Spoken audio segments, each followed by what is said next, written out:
교육감 시간 우리 빠꽁시대 빡친 친구 여러분들 반갑습니다. 자, 지금부터 이제 선생님과 함께 러일 전쟁에 대해서 정리할 거야. 자, 러일 전쟁을 정리하기 위해서는 우리나라 정밀며 우사된 지도가 필요하지. 자, 우리나라를 그 당시에 식민지로 먹고 싶어 했었던 그런 시바바 룰라들을 선생님이 잠깐 정리해주면, 자, 일단 누가 있냐면 일본이 있고, 그리고 이쪽 위로 올라가면은 청나라가 있었고, 그리고 이쪽으로 가면은 러시아가 있었어.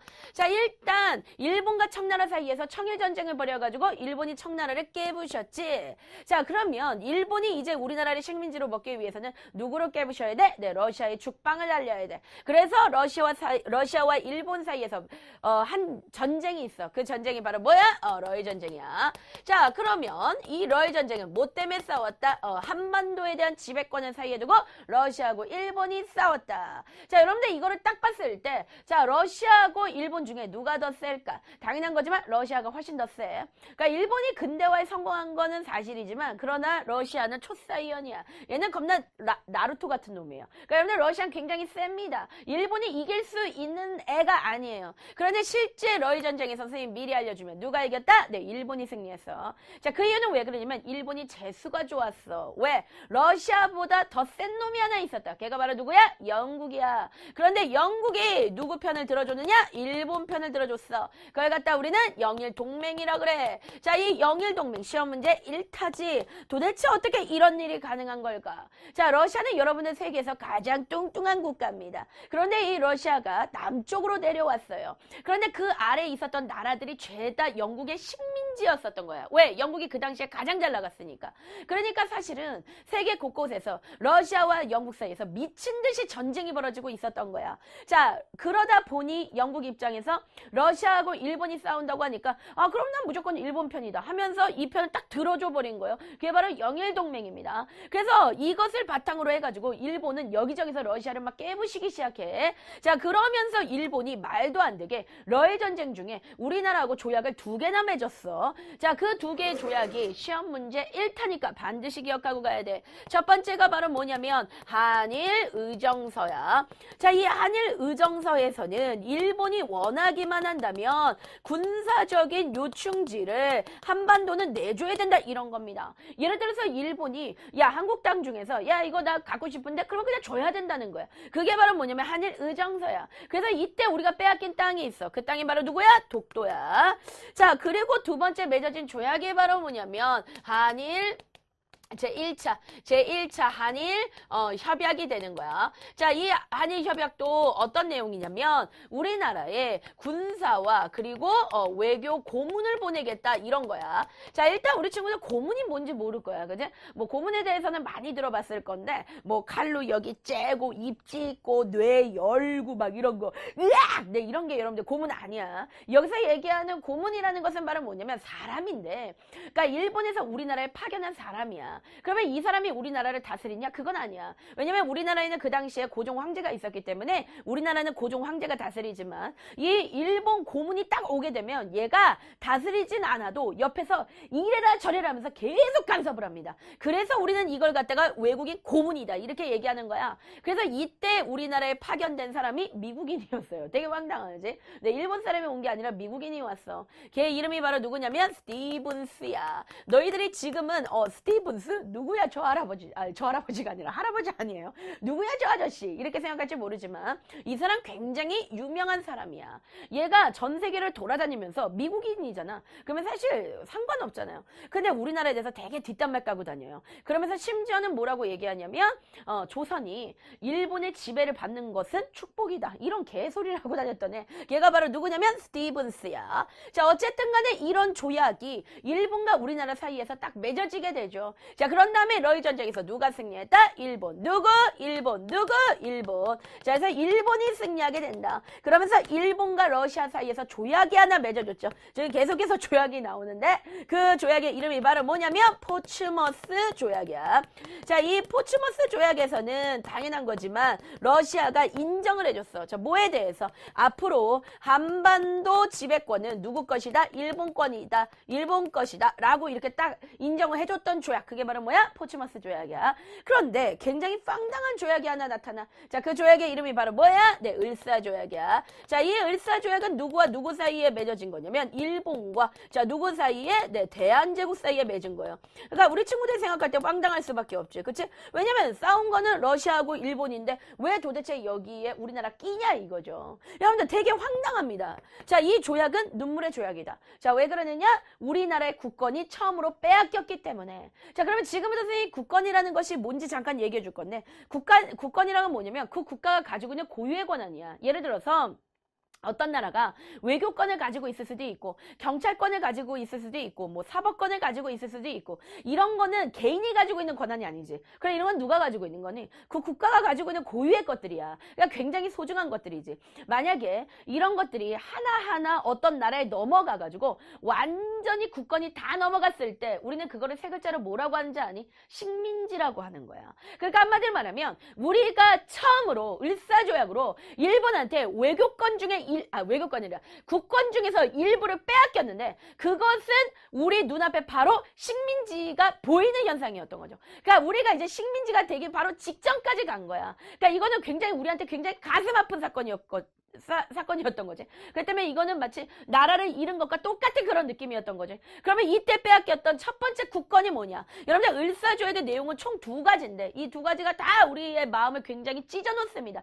첫 번째 빼앗겼던 국권 바로 뭘까요? 외교권이야. 그러니까 외교권이라고 한다면 이거는 뭐냐면 예를 들어서 외국과 조약을 맺을 때 우리나라 고종황제가 가서 조약을 맺는 것이 아니라 일본 놈들이 가서 조약 맺고 오는 거예요. 그러면 일본 놈 맘대로 하겠지. 예를 들어서 자 누군가가 나타나가지고 갑자기 야 제주도 나한테 팔아라 그렇게 얘기하면 우리는 야 꺼져. 네, 바로 그렇게 얘기하겠지. 그러나 네, 일본 같은 경우에 얼만데? 얼마 줄 건데? 그리고 이렇게 팔 수 있는 거 아니야. 그치? 그런 거랑 똑같은 거예요. 그래서 우리는 외교권을 강탈당했다. 자 그리고 나서 우리나라에 뭐가 설치되느냐? 통감부가 설치됐는데 이 통감부라는 것은 일종의 우리나라에서 완벽하게 무슨 정치하겠다? 고문 정치하겠다. 자 그래서 여러분들 이제는 미국 고문이 아니라 일본인 고문이 직접 온다. 그래서 그 일본인 고문을 우리가 다른 말로 뭐라 부르면 통감이라고 하는 거야. 그래서 그 일본인 고문이 바로 누구냐면 되게 유명한 사람인데 이토 히로부미야. 너희들 이토 히로부미 많이 들어봤는데 이렇게 생각할 건데 여러분들 안중근 의사가 저격해가지고 죽인 인간이 누구니? 이토 히로부미 아니냐? 이토 히로부미가 우리나라에 처음으로 온 통감이라고 생각하면 돼. 그러면 이놈이 계속 고종 옆에서 이러시오. 이러시문이다. 저러시문이다. 이러면서 계속 옆에서 막 이래라 저래라 하는 거예요. 그죠? 그게 바로 뭐냐면 네 통감부까지 설치했다. 당연한 거지만 이 을사조약 우리한테 있어서 정말 황당하고 이건 말도 안 되는 거지. 그래서 여기저기서 뭐 하기 시작하냐면 저항하기 시작하는 거야. 자 그러면 어떻게 저항했는지 지금부터 선생님과 함께 알아보고 갈 건데 일단 여러분들 상인들은 장사하고 싶을까 안 하고 싶을까? 안 해요. 그래가지고 네 철시한다. 그러니까 문을 다 닫아버렸어. 자 그 다음에 여러분들과 같은 학생들 은 어떻게 했을까? 당연한 거지만 네 휴학해. 그러니까 즉 내 학교에 나가지 않아요. 여러분들 이렇게 생각했을 때 우리 친구들 그런 생각할 수 있어. 와 좋겠다. 네 이런 생각할 수 있어. 학교에 안 나가? 나도 적어낼 수 있다. 이렇게 생각할지 모르지만 이 당시 여러분들 학교에 안 나갔다는 거 굉장히 대단한 거야. 왜냐면 여러분들 이 당시에는 일본식으로 막 교육을 받고 있었어. 그러니까 선생님 중에서도 막 일본 선생님들이 있단 말이야. 한마디로 말하면 이거는 목숨 걸고 이거는 학교를 안 나가는 거예요. 지금처럼 학교 톡낀다 이런 개념이 아니야. 자 그리고 민영환이라는 사람이 있는데 여러분들 이 민영환은 민영환 아닙니다. 민영환입니다. 민영환. 자, 이 민영환은 네, 시험 문제 굉장히 잘 나오는 사람인데 이 사람 뭐 했느냐? 자결했어요. 그러니까 자기 스스로 죽었어. 왜냐면 이 사람은 황제의 보디가드였어. 근데 내가 고종황제를 제대로 지켜드리지 못했다 라고 하면서 자기 스스로 자결한 거예요. 자 그리고 나서 장지연이라는 사람이 나왔는데 이 장지연은 특히나 시험 문제 1타니까 반드시 기억해야 돼. 자 이 사람이 황성신문에다가 글을 하나 올렸는데 자 그 글이 굉장히 시험 문제 잘 나와. 그 글이 바로 뭐냐면 시일야 방성대곡이다. 자 뭐라고? 시일야 방성대곡. 뭐라고? 시일야 방성대곡. 시일야 방성대곡이라는 것은 나는 매일 밤마다 큰 소리 내서 목 놓아 운다 이런 뜻이에요. 그러니까 나는 매일 밤마다 운다는 거예요. 왜? 나라를 잃은 것 같아서 원통해서 답답해서 나는 울 수밖에 없다. 그게 바로 뭐야? 시일야 방성대곡이야. 그래서 시일야 방성대곡의 내용 자체가 시험 문제로 굉장히 잘 나와. 그래서 너희들이 분간하는 방법이 있어. 이거는 뭐냐면 감탄사 같은 게 굉장히 잘 들어가요. 이 글을 갖다 보면 오 막 이런 글 있지. 그게 엄청나게 많이 들어가 있어. 왜냐면 이 사람 막 울고 있잖아. 그러니까 오 통제라 우리의 동포들이 살았는가 죽었는가 이대로 망해버렸구나 막 이런 것들을 다 적어놨습니다. 그게 바로 뭐냐면 신라 방성제국이다. 이것 꼭 기억하고 가야만 하는 거야. 자, 그런데 이런 활동들만 있었느냐? 그것은 아니다. 여기저기서 무슨 활동들이 있었다? 의거 활동이 있었다. 자, 그런데 의거라는 것은 바로 뭘까? 의로운 거사라는 거야. 이 의로운 거사라는 건 뭐냐면 우리나라 입장에서 봤을 때 굉장히 원수 같은 인간이 있어. 그 사람들 바로 누굽니까? 일본의 앞잡이겠죠. 그러니까 일본에 그런 원흉들이 있어요. 일본 원수들. 그 사람들을 죽인다든가 아니면은 뭐 일본이 우리를 지배하는 식민 통치 기관들이 있을 거야. 근데 거기 가가지고 폭탄 던지고 온다든가 그런 활동들이 바로 뭐냐면 의거라는 거지. 그치? 근데 이런 활동한다는 것 자체가 목숨 걸고 하는 거기 때문에 이 사람들은 의로운 사람들이야. 그래서 우리는 이 사람들을 뭐라 불러? 의사라고 그렇게 부르죠. 그래서 대표적인 게 안중근 의사, 이재명 의사 막 이런 식으로 부르지 않습니까? 그런데 여러분들 의거는 선생님이 기억하기 쉽게 잠깐 얘기해 줄게요. 암기팁인데 일단 국내에서 일어난 의거들은 다 실패했어. 그런데 해외에서 일어난 의거들은 이거는 다 성공했다. 자, 일단 첫 번째 의거는 자, 나철과 오기호라는 사람이 있어요. 이 사람들은 굉장히 재미난 사람들인데 나중에 대종교라는 종교를 만드는 사람들이야. 그런데 얘네가 만들어낸 어떤 단체가 있어. 그게 바로 뭐냐면 굉장히 멋진 단체다. 뭐냐? 오적 암살단. 네, 그래서 오적 암살단이라는 건 뭐냐면 그때 당시에 을사 조약 자체는 무효다. 왜 그러냐면 고종황제는 도장을 찍지 않았어요. 그러니까 고종황제는 나 여기 도장 못 찍어. 아니 어떻게 외국권을 넘겨주냐. 나 못해 라고 얘기했을 때 대신에 나가서 도장을 찍었었던 우리나라 신하들이 있어. 걔네들을 갖다 우리가 세 글자로 뭐라 부르면 매국노야. 왜? 나라를 팔았으니까. 그 대표적인 사람이 바로 누구냐면 이완용이야. 아주 못된 놈이죠. 이완용 같은 경우에는 나라 팔아먹은 거 아주 대단하잖아요. 왜냐면 얘가 나라를 몇 번 팔았냐면 5번을 팔았어. 그래가지고 지금 이완용의 후손들은 아주 떵떵거리고 땅땅거리고 잘 살아. 땅이 너무 많아가지고. 어쨌든 간에 그때 당시에 나라를 팔아먹었던 놈이 을사조약에 이렇게 날인을 한 사람이 몇 명이 있었냐면 5명이 있었다. 그 5명을 우리는 뭐라고 불러? 매국노라고 부른다. 을사오적이라 그래. 나라를 팔아먹은 5명의 적해서 을사오적인 거야. 그래서 이 을사오적을 죽이겠다고 오적 암살단을 만들었다. 그런데 결과적으로는 어땠다? 실패했다. 그래서 시험 문제 뭐라고 나오냐면 처단 시도했다라고 나와. 그러니까 성공했으면 성공했다라고 나올 거야. 그런데 처단 시도했다는 건 뭐냐면 시도까지만 하고 죽이지는 못했다는 거야. 그리고 나왔던 사람이 바로 누구냐면 이재명 의사인데 이 이재명 같은 경우 나이가 굉장히 여러분들 어립니다. 21살이었어요. 근데 그 당시에 누구를 죽이겠다라고 얘기했냐면 이완용을 죽이겠다라고 했어. 그런데 이것도 역시 뭐로 끝나느냐? 네, 처단 시도로 딱 끝나버린 거야. 이재명이 군밤장수로 이렇게 분장을 하고 있었어요. 그런 다음에 인력거를 타고 오는 이완용을 기다리고 있다가 가서 어떻게 하면 칼로 3번 찔렀어. 그러니까 대단한 거야. 여기 한번 찌르고 이렇게 한번 찌르고 이렇게 한번 찔렀습니다. 그런데 어떻게 했느냐? 네, 이완용이 욕을 하도 많이 쳐먹어가지고 얘가 오래 살아. 안 죽었어요. 이완용은 3번을 찔렸는데도 안 죽었어. 얘는 살았고 그 다음에 이재명은 다음에 형무소에서 처형돼가지고 죽었죠. 그러니까 여러분들 이거는 굉장히 가슴 아픈 사건이야. 어쨌든 간에 국내에서 일어난 의거들은 모두 다 뭐했다? 실패했다는 거야. 그 다음에 여러분들 해외에서 일어난 것들은 다 성공했습니다. 일단 첫 번째, 자, 전명운이야. 다 기억해야 돼. 전명운. 그 다음에 누구냐? 장인환 선생님인데 이 사람은 누구를 죽였냐면 아까 전 세계를 돌아다니면서 우리나라 뒷담화 까고 다니는 놈이 하나 있어서 걔가 바로 누구야? 스티븐스. 누구라고? 스티븐스. 이 스티븐스를 계속 쫓아다녔어. 근데 스티븐스가 계속 도망다녔어. 그래서 이 사람들이 어디까지 갔냐면 세상에서 2번째로 큰 코 샌프란시스코! 네, 샌프란시스코까지 갔습니다. 그래서 그 자리에서 스티븐스를 끝까지 죽였어요. 그러니까 스티븐스를 어떻게 했다? 샌프란시스코에서 암살했고 그 다음에 2번째 나오는 사람이 그 유명한 안중근이야.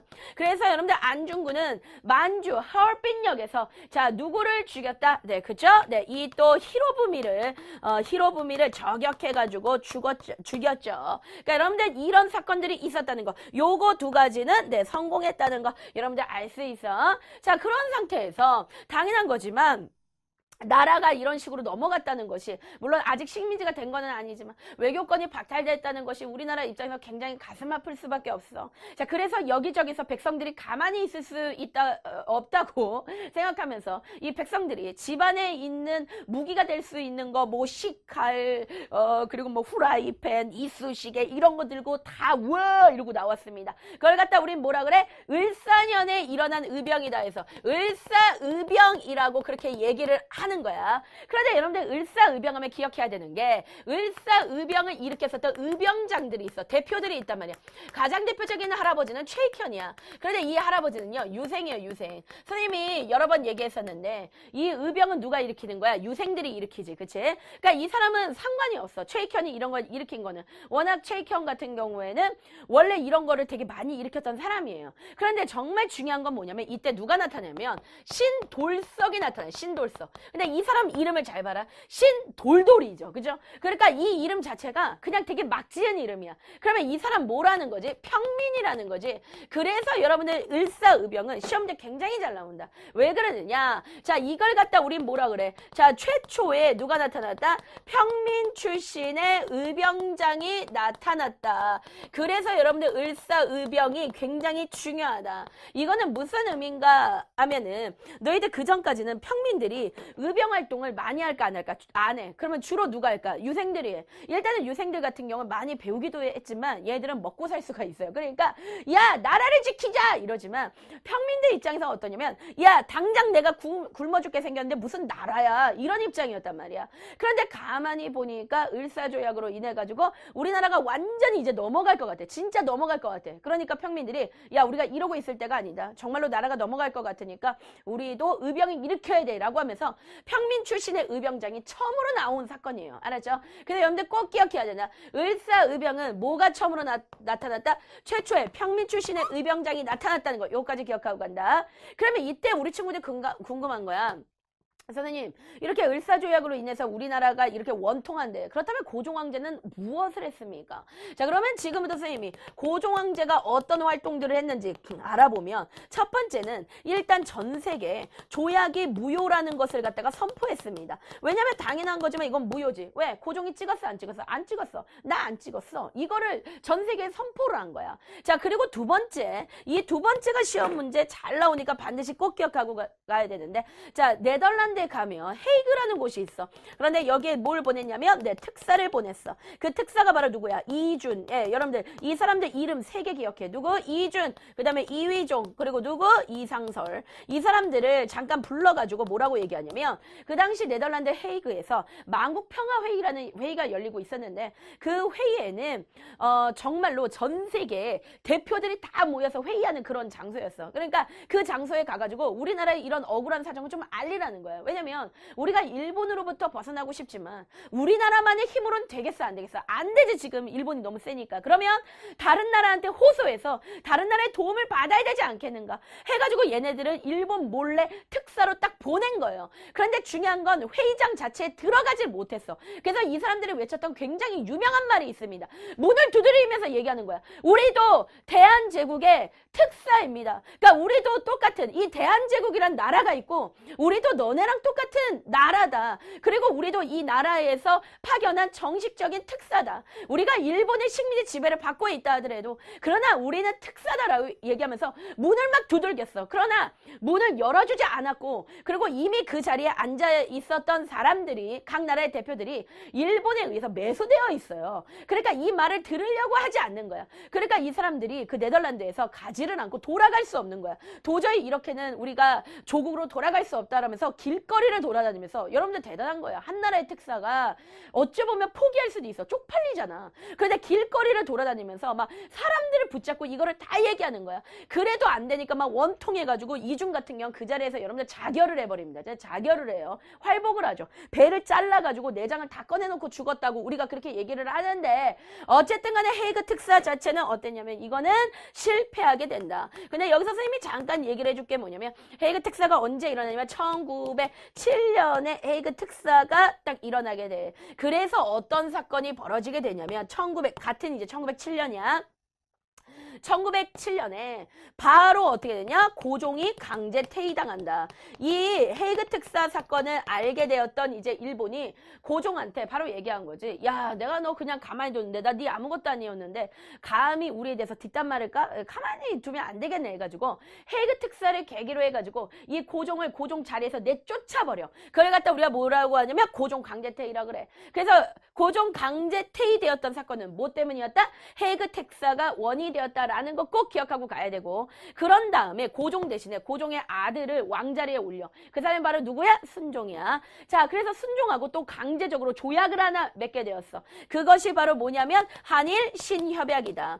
그런데 이 한일 신협약에서는 최초로 무슨 정치를 하기 시작한다? 자관 정치라는 걸 하기 시작한다. 이거는 여러분들 아주 심각해지는 거지. 아까 선생님하고 얘기했던 게 뭐니? 고문 정치지. 그런데 고문 정치는 일본이 고문이 오지만 얘가 직접 통치하는 건 아니죠. 그냥 뭐야, 이래라 저래라 얘기하는 것 뿐이지. 그지? 그런데 차관이라는 건 뭐냐면 각부 장관이야. 그러니까 여러분들 우리도 지금 뉴스 보면은 뭐 농림수산부 장관, 그 다음에 뭐 통일부 장관 하면서 장관이 있잖아요. 그죠? 한마디로 말하면 그 한 나라의 국회의원 같은 사람들이지. 그치? 그런데 그 각부 장관들, 즉 각부 차관들을 누가 되는 거냐면 일본인이 직접 와서 통치하는 거예요. 즉 다시 얘기하면 차관 정치라는 건 보통은 식민지가 됐을 때 차관 정치를 하는 거야. 무슨 말인지 알겠지? 그런데 이미 식민지가 되기 전에 한일 신협약으로 순종 때부터 우리는 차관 정치 시작했다는 거, 여러분들 이거 알 수 있습니다. 이거 굉장히 중요합니다.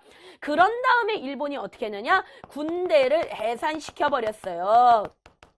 자, 뭐라고 얘기하냐면 지금 현재 대한제국은 돈이 없지 않느냐. 그렇기 때문에 너네는 너네 나라를 지금 지킬 수 있는 군대를 유지할 수 없다는 거야. 그러니까 군대를 없애버리라는 거지. 대신에 외적이 만약에 쳐들어오면 우리 일본이 대신 지켜주겠다. 이런 얘기를 하는데 일본은 외적의 개념 몰라. 니네가 외적이야. 그치? 근데 일본이 그렇게 얘기를 하는 거야. 우리가 대신 지켜줄게. 그러니까 한마디로 말하면 자기네가 식민지로 쉽게 먹기 위해서 우리나라의 군대를 딱 해산시켜버리는 겁니다. 그러니까 해산된 군인들 입장에서 황당한 거지. 하루아침에 자기네는 일자리를 잃었고 그 다음에 군인들이라는 건 나라를 지키기 위한 사명의식이 있잖아. 그런데 일본 놈들이 감히 갑자기 황제를 내려버리더니 자기네들을 갖다가 해산시켜버렸어. 그래가지고 그 당시에 대대장이 바로 그 자리에서 자결을 해버려요. 그러니까 그거를 보니까 군인들이 더 열받고 더 슬퍼가지고 막 길거리로 나와가지고 일본군이랑 서로 막 격신이 아니라 격투가 아니라 전쟁을 벌여. 막 전쟁이라고 얘기할 수는 없지만 총격전을 막 벌이기 시작한 거야. 자, 그러다가 이 군인들이 생각한 거야. 어떻게 하면 우리가 일본군하고 더 잘 싸울 수 있을까? 뭔가 좀 더 어떻게 하면 조직적으로 싸울 수 있을까라고 생각하다가 일단 자기네들은 지금 싸울 수 있는 군대가 있는 거야, 없는 거야? 없는 거야. 그래서 뭔가 싸울 수 있는 곳을 찾아봤어. 그랬더니 누가 있었냐면 의병들이 남아 있었어요. 그러니까 전국 곳곳에 있었던 의병들. 그 의병 부대에 나도 좀 껴달라. 나도 너네랑 같이 전쟁하고 싶다라고 한 거야. 그래가지고 1907년에 의병이 일어나. 그 의병을 갖다 우리 뭐라고 하냐면 정미의병이라 그래. 자, 왜? 1907년 정미년에 일어났기 때문에. 그래서 우리는 이거를 정미의병이다. 그러면 여기서 시험 문제 뭐가 잘 나오냐면 정미의병이 일어나게 되었었던 원인이 무엇이냐. 일단 첫 번째는 바로 뭐야? 화가 난다 이거야. 왜? 우리의 고종 황제를 니네가 뭔데 강제 퇴위시키느냐. 이게 되게 열받았었고, 그 다음에 두 번째는 니네가 뭔데 우리의 군대를 강제적으로 해산시키느냐. 이게 되게 많이 열받았을 거야.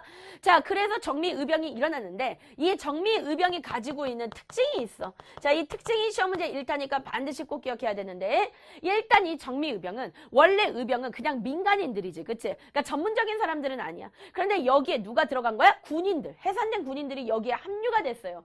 그렇게 되면서 얘네들의 전투력이 엄청나게 세졌어. 그러면서 그 전까지는 그냥 의병 활동이야. 그러니까 일본 애들이 있으면 우리가 이제 조금 싸우고 이렇게 도망가고 약간 이런 스타일이었는데, 이제는 아예 어떠냐면 일본한테 선전포고를 하고 아예 일본과 전쟁을 하는 거야. 그런 걸 갖다가 우리는 뭐라고 얘기하냐면 일본에 대항한 무슨 성격을 띠기 시작했다? 의병 전쟁의 성격을 띠기 시작했다라고 우린 그렇게 얘기하죠. 이게 굉장히 중요한 거니까 반드시 기억해야 돼. 그래서 의병들이 막 전투력이 엄청나게 올라갔어. 자, 그러다 보니까 자신감이 미친 듯이 생기기 시작했던 거야. 그래서 이제 이런 생각을 한 거야. 좋다. 그러면 아예 이참에 일본 놈들을 아예 몰아내보자. 그러면 일본 일본 놈들을 몰아내기 위해서는 서울에 있는 일본 놈들을 몰아내야 돼. 자, 그래서 얘네가 펼쳤던 것이 바로 뭐냐면 서울 진공작전이라는 것을 펼치게 돼. 그러니까 서울에 진입해서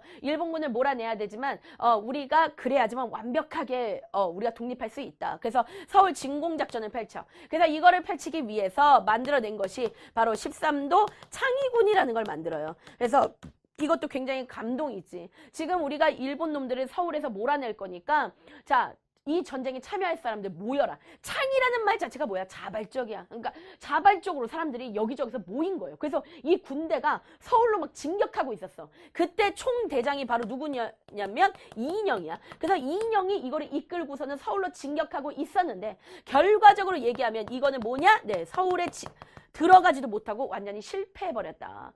왜 그러냐면 미리 이것이 일본한테 탄로가 났어요. 그러니까 일본은 이미 이거를 알고 진을 치고 기다리고 있었고 그 다음에 두 번째는 뭐냐면 이 사람들이 이끌고 가고 있었던 이인영이 가다가 중간에 집으로 돌아갔어. 왜 집으로 돌아갔냐면 이건 되게 재밌는데 역사책에서는 약간 이인영에 대해서 우유부단한 사람 이렇게 보지만 이인영에 대한 게 3학년 때 도덕책에도 나옵니다. 일부 교과서에서는. 왜냐면 거기서는 굉장히 효자로 나와요. 왜? 엄마가 되게 아프셨어. 엄마가 아팠나 애가 죽었나 그랬어. 그래가지고 이인영이 엄마가 아파 엄마 하고 집으로 돌아갔습니다. 근데 얘가 돌아가 버리면서 거기에 있었던 사람들이 뭐야 우리 대장 어디 갔어? 와 우리 죽었네 막 이렇게 하면서 어떻게 한 거야? 망한 거야. 어쨌든 간에 서울 진공작전은 어떻게 했다? 실패했다. 요거까지 우리 친구들이 반드시 꼭 기억하고 가야 돼. 그래서 잠깐 선생님이 설명해 주면 시험 문제 1907년에 어떤 사건들이 있었는가 요거 시험 문제 잘 나옵니다. 1907년에 어떤 사건? 첫 번째 해그 특사부터 시작해. 해그 특사 첫 번째. 그리고 고종 강제퇴위 당하고 한일 신협약이 일어났고요. 그 다음에 군대가 해산되고 자 그리고 뭐까지? 정미의병까지 일어났다. 이게 바로 뭐냐면 네 1907년에 있었던 그런 사건이야. 그래서 오히려 역공격을 일본한테 당해가지고 이때 엄청나게 많은 의병들이 죽습니다. 그래서 의병들이 여기서 도저히 국내에서 살아남을 수가 없어. 그래서 이 사람들이 어디로 가냐면 네 만주와 연해주로 이동을 해가지고 여기서 아예 뭐로 키워지느냐? 독립군으로 키워지는 거야. 그러니까 너희들 기억해야 돼. 의병이 나중에 뭐가 된다? 네 독립군이 된다. 네 요거까지 네 기억을 하고 갈 수가 있는 거야. 자 이렇게 우리가 군대가 해산됐어. 그러고 난 다음에 1909년이 되면 아예 사법권이 빼앗깁니다. 일본한테 사법권. 이건 바로 뭐야? 재판할 수 있는 권한이잖아. 이게 일본한테 넘어가. 그리고 1910년이 되면 아예 어쩌면 경찰권. 아주 심각한 거예요.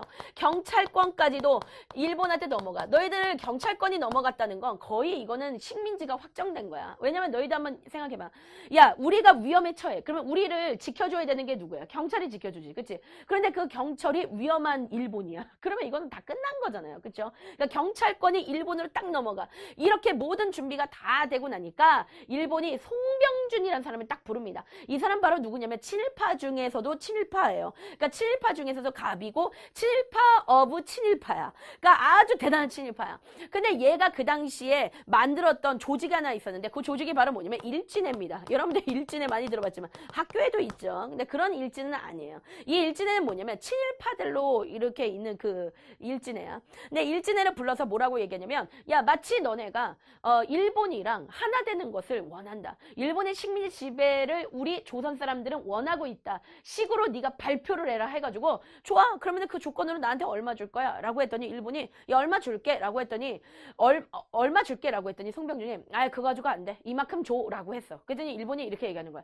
야 무슨 나라 하나 넘기는데 너 그렇게 돈을 많이 요구하니? 그때 송병준 굉장히 유명한 얘기를 하죠. 뭐라 그러냐면 그래도 너가 나한테 이 돈을 주고서는 우리나라 전체를 네가 먹을 수 있는 건데 이 정도면 저렴한 거 아니야? 굉장히 유명한 말이에요. 진짜 그렇게 얘기했어요. 그리고서 어떻게 하면 나라를 받게 된다. 나라를 넘겼습니다. 그래서 일진회를 통해 가지고 마치 우리가 어떤 친일 여론을 만들어내. 친일 여론. 그러니까 마치 우리가 식민지 지배를 원하는 것처럼 우리가 무슨 변태도 아니고 식민지 지배를 원하는 것처럼 그렇게 발표를 했어요. 송병준이. 그러고 나서 바로 그게 언제 1910년 때 어떻게 했다? 한일 합방되었다. 그러니까 즉 다시 얘기해서 합방 또는 한일합병 이렇게 얘기하는 거죠. 이걸 갖다 우린 뭐라 그래? 식민지가 되었다라고 그렇게 얘기하는 거야. 그래서 여러분들 이 순서도 시험 문제 굉장히 잘 나오니까 반드시 꼭 기억을 하고 지나가 줘야 되는 것입니다. 자, 일단 선생님하고는요. 네, 여기까지 공부하고요.